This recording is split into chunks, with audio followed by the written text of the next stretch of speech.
आज हम बात करेंगे समाजशास्त्र के महान विचारक अगस्ट कॉम्ट के बारे में, जिन्हें समाजशास्त्र का जनक, फादर ऑफ सोशियोलॉजी भी कहा जाता है।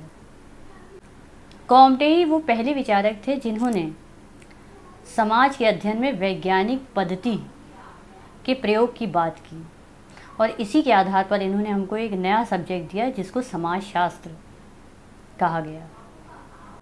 सर्वप्रथम अगस्ट कॉम्टे ने इसका नाम सामाजिक भौतिकी शास्त्र रखा था, लेकिन कुछ आलोचनाओं के चलते 1838 में इन्होंने इसका नाम समाजशास्त्र रख दिया। देखिए, हर आविष्कार के पीछे कोई ना कोई आवश्यकता होती है। जैसे कहते हैं कि आवश्यकता ही आविष्कार की जननी है, ठीक उसी तरह अगस्ट कॉम्टे को भी इस सब्जेक्ट की ज़रूरत क्यों पड़ी, उसके पीछे है 1789 में होने वाली फ्रांस की क्रांति।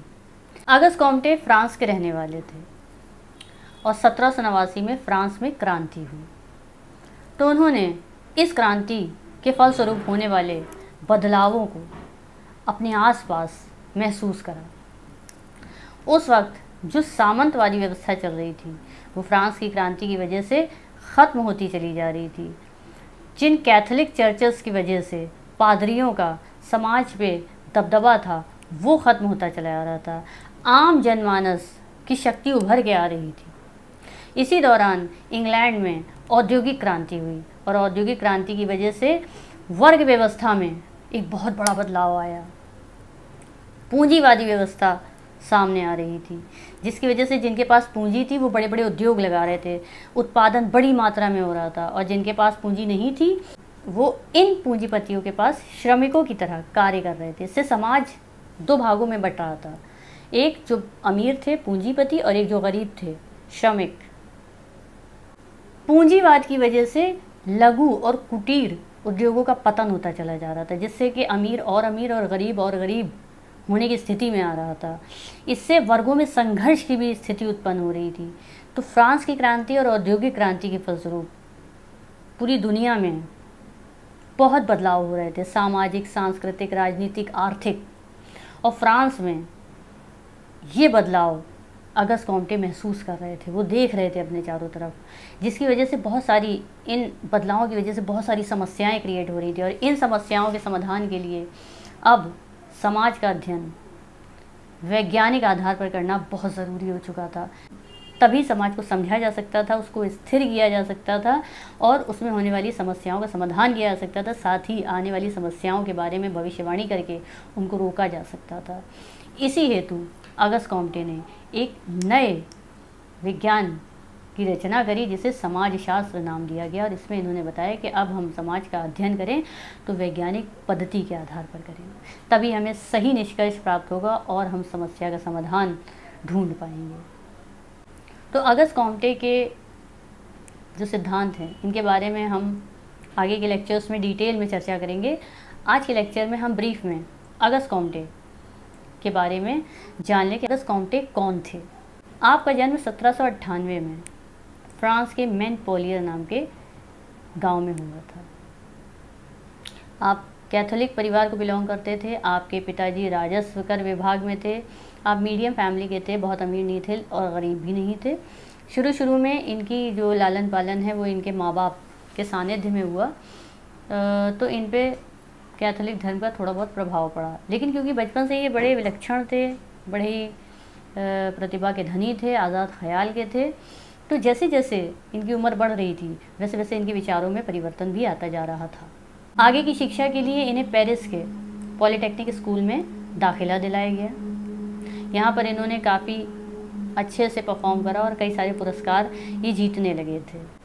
यहीं पर ही इन्होंने अपने स्वतंत्र विचारों के कारण एक भ्रष्ट शिक्षक को निष्कासित करने में मुख्य भूमिका निभाई थी, जिस वजह से ये अपने मित्रों में बहुत ज़्यादा लोकप्रिय हो गए थे और छोटे मोटे राजनीतिक दलों में भी इनकी पहचान बन गई थी। 13 वर्ष की आयु में ही इन्होंने अपने धार्मिक विश्वासों को त्याग दिया था। जो इनके पारिवारिक धार्मिक विश्वास थे उनको इन्होंने त्याग दिया था, और इनके पिता जो कि बड़े राजभक्त थे तो वो भी इन्हें नहीं पसंद था और इन्होंने अपने राजनीतिक विचारों को भी त्याग दिया और स्वतंत्र रूप से जीवन निर्वाह करने लगे थे।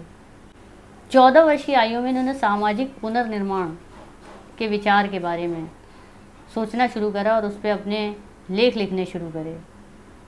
जबकि 16 वर्ष की आयु में इन्होंने गणित पर इतने अच्छे अच्छे व्याख्यान दिए थे कि बड़े बड़े विद्वान इनसे प्रभावित हो गए थे। इनकी लोकप्रियता तेज़ी से बढ़ रही थी और कम उम्र में ही एक निर्भीक और स्वतंत्र विचार के लेखक के रूप में प्रसिद्ध होने लगे थे। कॉम्टे अपने अध्ययन के दौरान बेंजामिन फ्रैंकलिन नामक विचारक से बहुत ज़्यादा प्रभावित थे और इनकी जीवन शैली को ये अपनाना चाहते थे, अपने में चरितार्थ करना चाहते थे। जब ये 20 वर्ष के हुए तो ये महान दार्शनिक सेंट साइमन के सानिध्य में आए और सेंट साइमन के साथ इनका जो रिश्ता था वो कई साल तक चला और बड़ा घनिष्ठ चला। इनके विचारों पर सेंट साइमन का प्रभाव भी दिखता है। करीब 6 साल बाद इनका और सेंट साइमन का साथ टूट गया, उसमें दरार पड़ गई। वजह ये थी कि सेंट साइमन समाज को क्रांतिकारी तरीके से बदलने के पक्ष में थे और जबकि अगस्त कॉम्टे का ये मानना था कि समाज को धीरे धीरे एक स्लो प्रक्रिया के माध्यम से बदला जा सकता है।